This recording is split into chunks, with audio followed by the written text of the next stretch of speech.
Assalamualaikum and hi. My name is Wan Ahmad Najib. I'm the Chief Strategy and Digital Distribution Officer of FWD Takaful Berhad. Today, you and I will be going on a journey to learn more about Takaful. And hopefully by the end of this session, we would have changed the way you feel about Takaful. Are you ready? Let's get started.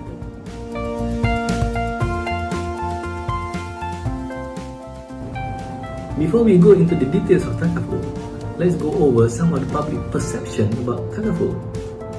And I will try to point out whether they are accurate or not. We went out and asked a bunch of students about some questions about Takaful. Let's see what they answer.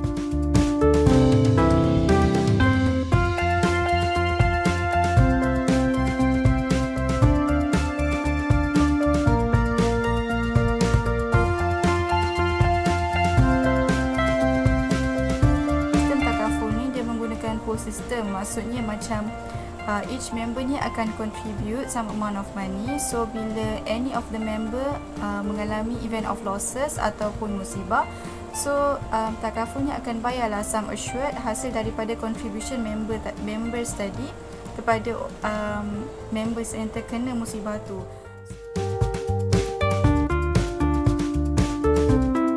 Saya rasa orang yang menyimpan duit dalam Takaful ni adalah seorang yang bijak dan orang yang memikirkan masa depan, dan antara salah satu bucket list ataupun benda yang saya nak buat in future, kalau saya ada pendapatan yang stabil, saya akan simpan duit dalam Takaful.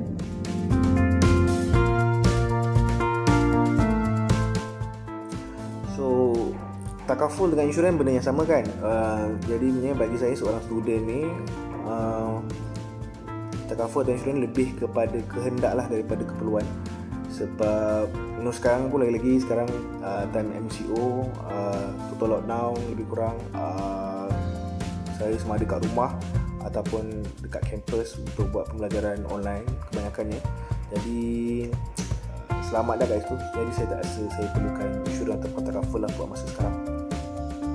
Pada pandangan saya, perlindungan Takaful adalah satu keperluan pada masa kini, sebab perlindungan Takaful dapat membantu kita dari segi kewangan. So at least kalau kita ditimpa musibah ataupun kita menghadapi masalah, perlindungan Takaful dapat membantu meringankan beban kita lah dari segi kewangan.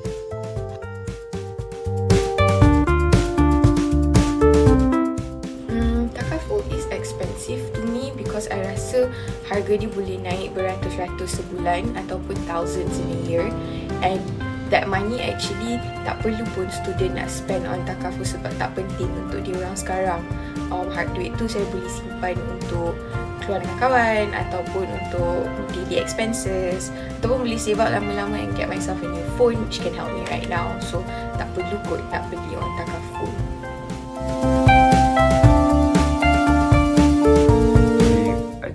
I didn't have Takaful insurance because I think I cannot trust all these companies because they're just trying to rip you off, and then you just pay but you never claim. Plus I'm still young, so there's a high chance that I will not be able to claim any insurance in the near future. So I think it's a waste of money. Personal opinion, I think everyone needs to have Takaful, especially young people like me, because everyone is exposed to this. We cannot predict what will exactly happen to us in the future. Like my friend, I have a friend who had involved in an accident during his internship. Unfortunately, he doesn't have Takaful protection, and his father needs to pay all the medical expenses by himself.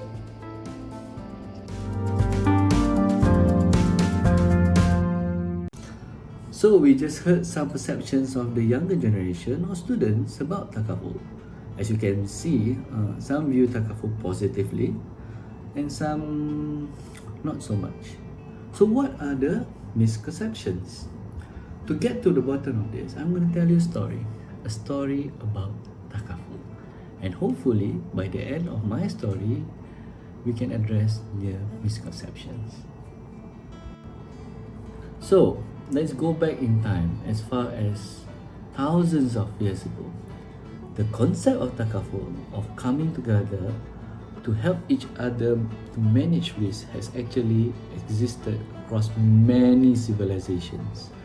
It even existed in the Arab society, where the tribes would come together and agree to make a donation to a fund to compensate each other in the event of misfortunes to one another. The concept of pooling to manage risk was also adopted by the marine and shipping industry when it was booming in the Western countries. This was the basis of creation of Lloyd's of London in the 17th century. At home in Malaysia, centuries later, particularly in the 1980s, modern-day insurance was the only available system in the country. But 1982 was an important year. Not only did we see the first McDonald's open on 29 May 1982, but in October 1982, a special task force was established by the government to study the setting up of an Islamic insurance institution in the country. It was triggered by the decree issued by the Malaysian National Fatwa Committee, which ruled that life insurance in its present form was not permissible for Muslims due to the presence of non-permissible elements, particularly Goro, uncertainty, riba, uzuri, and maisir, gambling. After Muslim scholars and lawmakers got together, the Takaful Act 1984 came to life. Fast forward 37 years later, Malaysia now has 11 family Takaful operators, 4 general Takaful operators, and 3 Takaful operators to help Malaysians, Muslim and non-Muslims, manage their financial risks. Okay, so what exactly is Takaful? Is it just an Islamic version of modern-day insurance? The fundamental difference between Takaful and insurance is the concept of tabarruk or donation. Under a Takaful system, each person agrees to mutually help each other out financially in the event of misfortunes. Each person who agrees to do this contributes money to a fund called the Tabarruk Fund. What does a Takaful company does then? A Takaful company manages the fund on behalf of all the people who contribute into the fund. We manage it so that the fund can sustain for long periods of time, and the money is only taken out for its intended purpose and not abused. For FWD Takaful, as the new kid on the block, we have a vision to be a company that changes the way people feel about Takaful. We want to make Takaful go from irrelevant to relevant, complex to simple and straightforward, untrusted to trusted, boring to inspiring and surprising, from lack of empathy to being human and caring, from having lack of engagement to being more engaged. So why is Takaful relevant to you? Here's why. You see, in life, there are always 2 dates that we always remember. There are only 2 dates that we need to think about.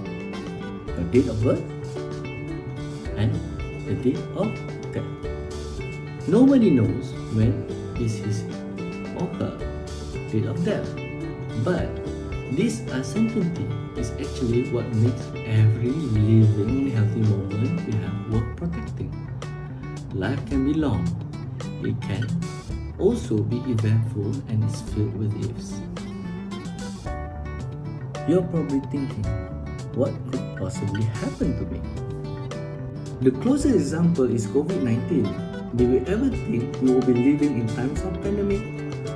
COVID-19 may be a health virus issue, but it also shows us everybody, regardless of who we are, young or old, rich or poor, are all exposed to the risk of dying before we actually want to. But just because COVID-19 is happening, that doesn't mean other life struggles have stalled. There are many unexpected things that can happen to us. Road accident and health complications sometimes happen. And life doesn't stop either. After we pass away or we fall sick, our income stream will stop, but our financial obligations remain. Our PTBTN loans, our medical treatments and bills will still need to be paid. Now, what can we do today to protect ourselves and our family from financial difficulties when the unexpected happens? What can we do today to protect our future? It's all about the choices you make today. Today's reality is different than it was 30 years ago. You are living in a day and age where the cost of living is significantly higher than it was before, where salary scales are not increasing as fast. Add that to most graduates coming out of universities with debts before you even start, adding more debts to progress in life, like car loans and housing loans. The only way to navigate through this challenge is by practicing good financial management. The first place to start is to ask yourself, what is your spending behavior? Do you fall in quadrant 1, where you spend 100% of your monthly allowance? Quadrant 1 is a high-risk lifestyle that we should all work to move away from. Are you in quadrant 2, where you save at least 10% of what you get in a month for emergencies? Quadrant 2 is moderate risk lifestyle. While you have some for emergency, there's a potential that what you have saved up may not be enough to cover the emergencies. This is where most people are. Quadrant 3 is the ideal and practical spot where you set aside 30% for protection, investment and savings and spend 70% to live your life. When you invest, you are growing your wealth. Notice that protection and savings are not the same thing. Quadrant 4 is the strict risk-averse lifestyle, where you only spend 10% of what you have every month and set aside the rest for protection, savings and investment. Where do most Malaysians fall? In 2020, Ringgit Plus, in support of Financial Education Network, did a survey to see the level of financial literacy among Malaysians. 51% of the respondents are made up of those below 35 years old. The findings? 65% of the respondents have more than one credit card, which is an indication that a lot of us are living in debt.